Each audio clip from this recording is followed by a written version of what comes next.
Welcome back to the PTSD Princess Podcast. I'm Jerica Rose, your host. I survived homelessness, sexual and verbal abuse. I'm here to guide you through your healing, growth, and reclaiming your self-love. So let's dive in. Welcome back to another episode. Hello, my name is Jerica. I'm the host of the PTSD Princess Podcast. So I just want to talk about communication, literally. Now, it is February 2025, so this is the month I want to talk about love and communication.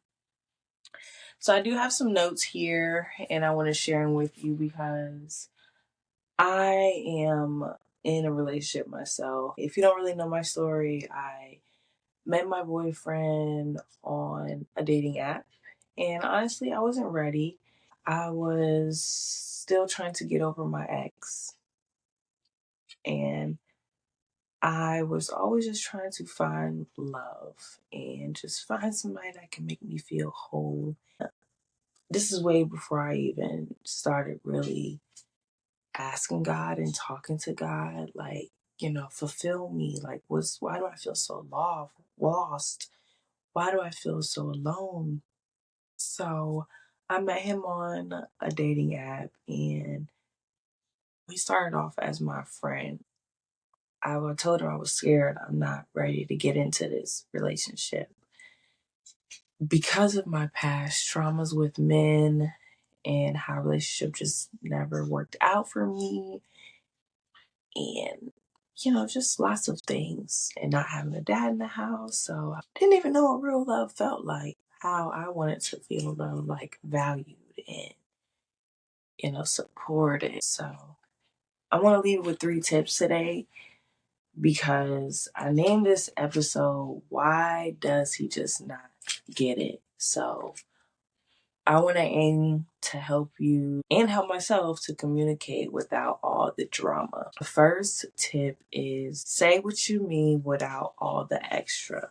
No sugarcoating, no over explaining. Keep it simple. So if you were feeling some type of way, babe, I'm not feeling this conversation, or I think I know where this conversation's going, so let's just not talk about it right now. I'm trying to teach him how to not look at your phone or social media as soon as you wake up. So I normally don't look at my phone as soon as I wake up. I mean, I do to check the time, turn my son's alarm off for when he gotta go to school. But I try to tell people not to look at their phone, and myself too, because there's so much opinions in the world today. So I try to literally wake up and look at the Word of God, and I'm trying to teach him to do the same thing. Like, we try to do it together because a lot of this stuff is affecting mental health. So say what you mean without all the extra. Keep it simple. I feel sad when this is happening, or babe, let's take a break because you're overwhelming me, or I feel anxious, stuff like that. So tip number 2, timing is everything. Don't start deep conversations when he's distracted or when he's watching TV or scrolling on TikTok. That's not a good time to start deep conversations, because when you're getting all deep and he's not got your full attention, trust me, it's not going to be good. Speaking from my own experience. And tip number 3, use I statements. This is one of my favorite ones that I want to express for anyone in a relationship. When you feel some type of way, tell your partner, I feel. I feel you're overwhelming. I feel that you need to go take care of your mental so I can have some space or just whatever the case may be. Like, another example, if your partner is talking to your baby some type of way, like, you can tell your husband, hey, you don't have to talk to her like that, or anybody. Shoot, I'm learning this stuff myself because I didn't really grow up learning how to speak up for myself or telling people how I feel. So my feelings were always dismissed, as you could say. And it's just not a good feeling. And now that I'm an adult and I have my own kids, it's like, no, this is the way I feel and I'm going to stand on this. So that's another thing I express in my podcast is boundaries. Please express your boundaries.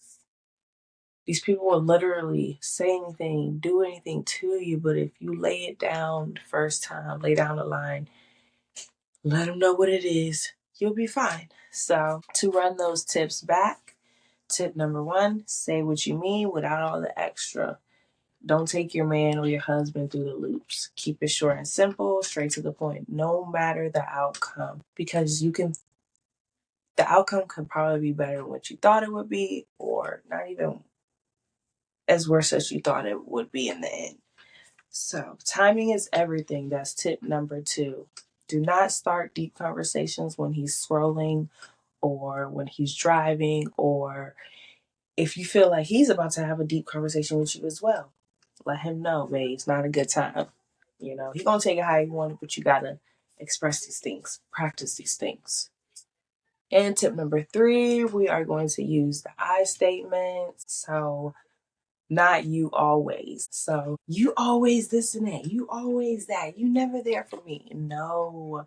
Use those I statements. Tell him how you're feeling. And when you do that, it puts him in a defense when you're like, you're always this, you're always that. Like, you don't want to never put nobody in defense mode because then you're got to get defensive. And then where's it going to go after that? And then you got to do this whole re-cleansing, energy thing. Like, it's just, you could just save the heartache with that. So those are my 3 tips. I hope you enjoyed this episode.